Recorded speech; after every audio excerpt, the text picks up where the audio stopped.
Welcome to the channel. My name is Magda Moslin and it is a pleasure for me to be here with you. I welcome all my new and old subscribers, and I also want to say a huge thank you to all who are member of this channel. So we are continuing with the Women of the Bible, and we're just focusing on Women International Day, which is gonna fall on a Saturday. I don't know when they will celebrate, but it will fall on a Saturday. But I decided that this whole week I was gonna concentrate on women of the Bible. Many of them had their own struggles, and sometimes I feel like we should all learn about the women of the Bible to learn their walk of life, how they manage, what happened to them, and we can learn a lot from them. So today we're going to focus on Leah. Leah is the first wife of Jacob from the Bible, and we're going to read Genesis 29. And Leah's story is kind of long, so if I kind of read half of it, and then we're going to talk a little bit about it. Okay, so let's read Leah. We're going to find the story in Genesis 29. Genesis 29. That's where we're going to read, and we're going to start at verse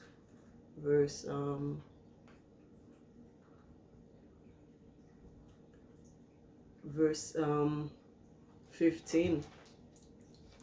We're going to start at verse 14. We're going to start at verse 14. Okay. The story talks about how Jacob was sent to live with his uncle Laban, whatever how you want to pronounce it.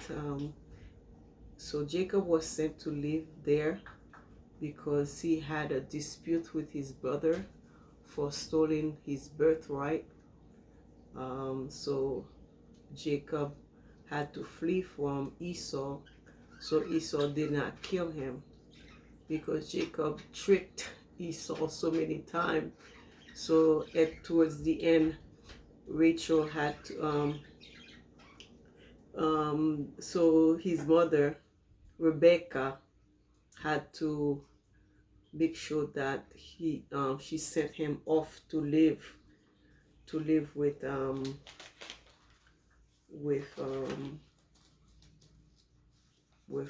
with his uncle. The stories are so many in the Bible. Sometimes you can kind of mix up the characters, but we're talking about Jacob, Esau's brother, and Laban had two daughters. The two daughters were Rachel and Leah. So let's read, and then we're going to talk a little bit about it. Rachel and Leah answered Jacob, "Our father has nothing to give us when he dies. He treated us like stranger. He sold us to you." Let me start over. I'm in verse 31. I'm sorry. I'm supposed to read on verse 29, where Jacob got tricked. Okay, so forgive me. Okay, let's just read. All right. Jacob stayed there a month. Then Laban, "You are my relative, but there is no right to work for me without pay. What would you like me to pay you?" Now Laban had two daughters. The older was Leah. The younger was Rachel. Leah had weak eyes, but Rachel was very beautiful. Jacob loved Rachel, so he said to Laban, "Let me marry your younger daughter, Rachel. If you will, I will work 7 years for you. Laban said, it would be better for her to marry you than someone else. So stay here with me. So Jacob worked 7 years so he could marry Rachel. But they seemed like just a few days for him because he loved Rachel very much. After 7 years, Jacob said to Laban, give me Rachel so that I may marry her. The time I promised to work for you is over.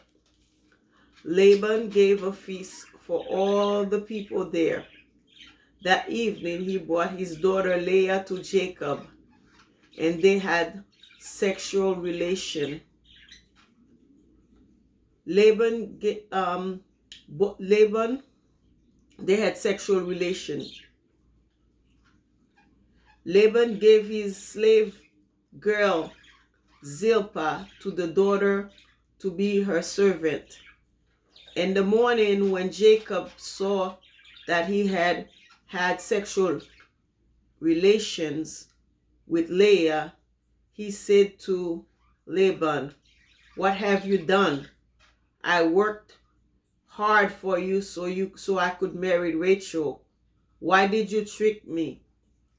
Laban said, in our country, we do not allow the younger daughter to marry before the older daughter. But complete a full week of the marriage ceremony with Leah, and I will give you back Rachel to marry also. But you must serve me for another 7 years.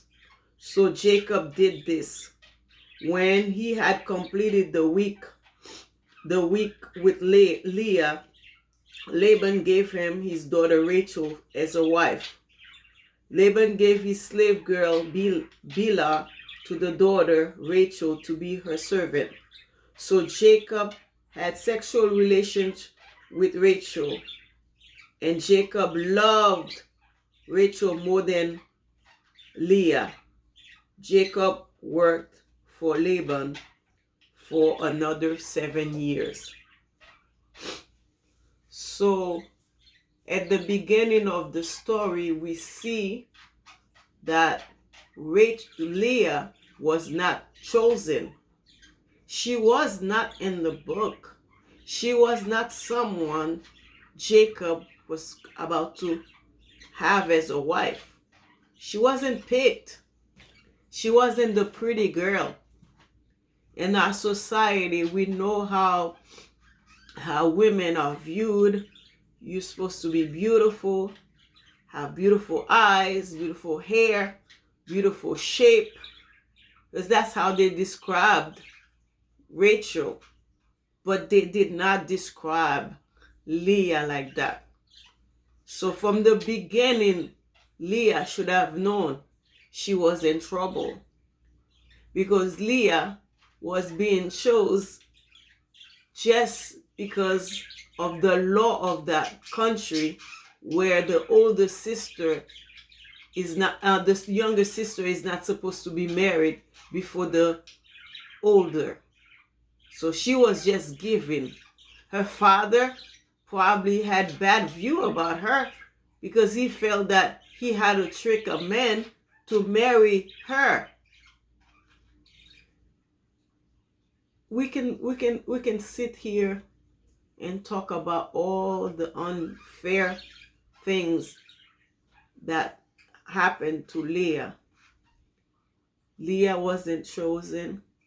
She wasn't the one. She was just someone her father tricked someone to marry.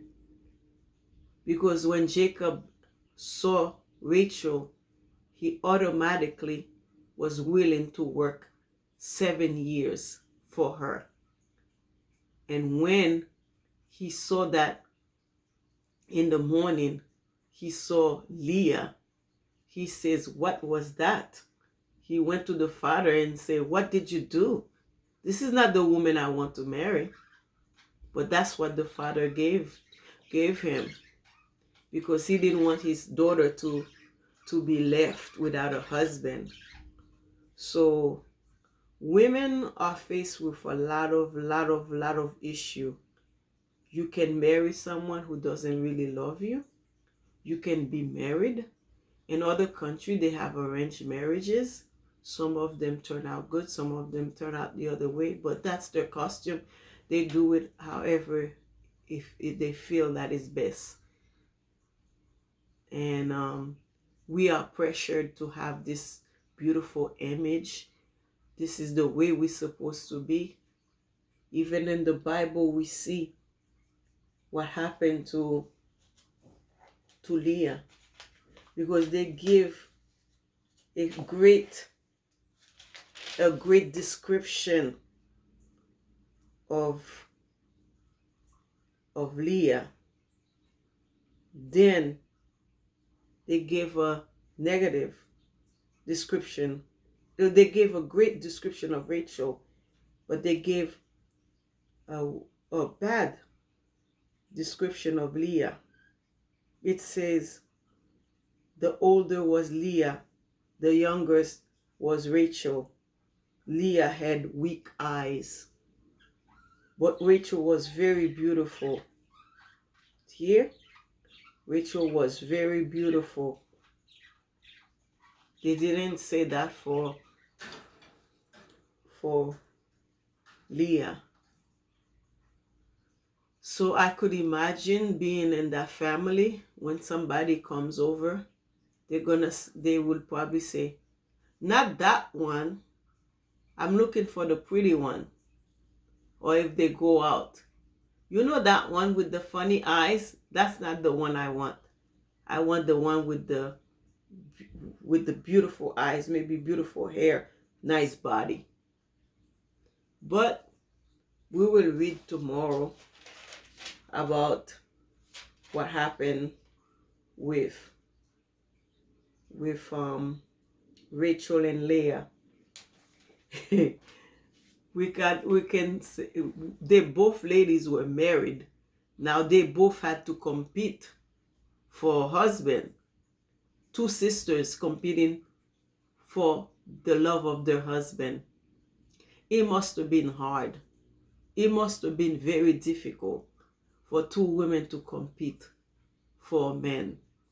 In that society that we live in these days, I don't feel like we should compete with no one, because we all are unique. We all have our own beauty, whether outer beauty or inner beauty. We all have our beauty. We all are unique, and there's no need for us to compete with one another. You do your best, and as a servant of God, we can see maybe this was a story in the Bible where it needs to be talked about, because that could occur in our modern time. That could occur now. But I just want to leave you with this message.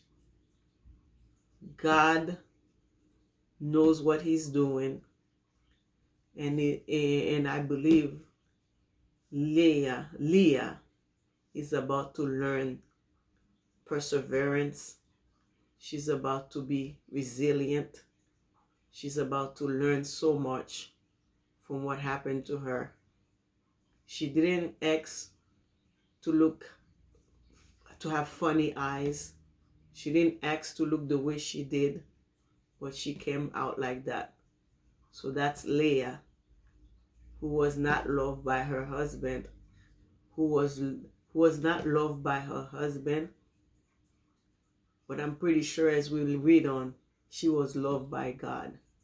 So if you are with someone, or if you're married to someone and you are unloved, don't feel bad. Or maybe you're not the one they picked. You're not the one they picked. You're probably the second choice. We could say you are the second choice, because she wasn't the first, but she's still the first wife. But still, she will have this rejection, feeling of rejection. So anyhow, that's the story of Leah. And I'm gonna drink a little tea I'm drinking tea here. It says you are my cup of tea. This tea is ginger and lemon. I didn't bring the thing. This is Tea Tuesday.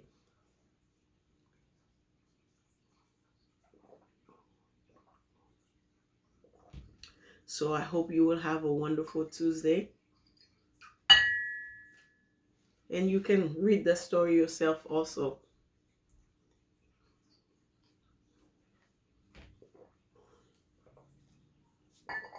Thank you so much. I will see you on the next video. Take care. Let me just do this like that. Let me just do it like that.